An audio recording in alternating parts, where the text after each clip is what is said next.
আসলে এরকম একটা অকেশনে এই ব্যাপারটা নিয়ে কথা বলতে হবে আমি আসলে প্রিপারেশন ছিলাম না, বাট তারপরও আসলে ওই দিন যখন আমি কারাগারে গিয়েছিলাম ওকে রিসিভ করার জন্য, বাট ওই টাইমটায় আমি একদমই ভাবি নাই যে জার্নালিস্ট ভাইদের সাথে আমার আসলে এভাবে ফেস করতে হবে।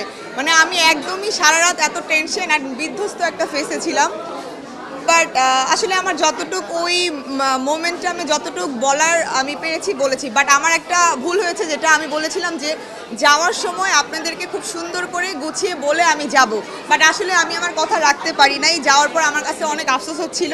আমি নিজে আমার কয়েকটা সাংবাদিক ভাইকে বলেছি যে আমি এই ব্যাপারটা নিয়ে সুন্দর মতো পরে ব্রিফ করব।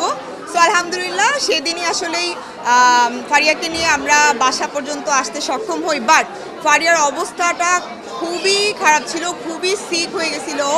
ওই টাইমটায় ও আসলে ওই স্টিল না আসলে একটা ট্রমার মধ্যে, এরকম একটা মানে একটা মানুষ যে বাসার মধ্যে এত গুছানো একটা মানুষ একটা রাত ওই জায়গায় থাকা, মানে আমার কাছে মনে হয় 1 বছর পার করা।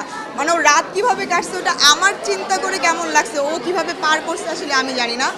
তো ওই টেনশনে আসলে সারাটা রাত ওর সাথে আসলে আমার একদম বন্ডিংটা একদম আমার একটা বোনের মতো। আমার কোনো মন খারাপ হলেই কোনো কিছুতে আমি ডিমোটিভেট হয়ে গেলে আমি ওর কাছ থেকে মোটিভেশন নেই। সে এমন একটা মানুষের চাইলে আমি ফোন দিতে পারতেছি না,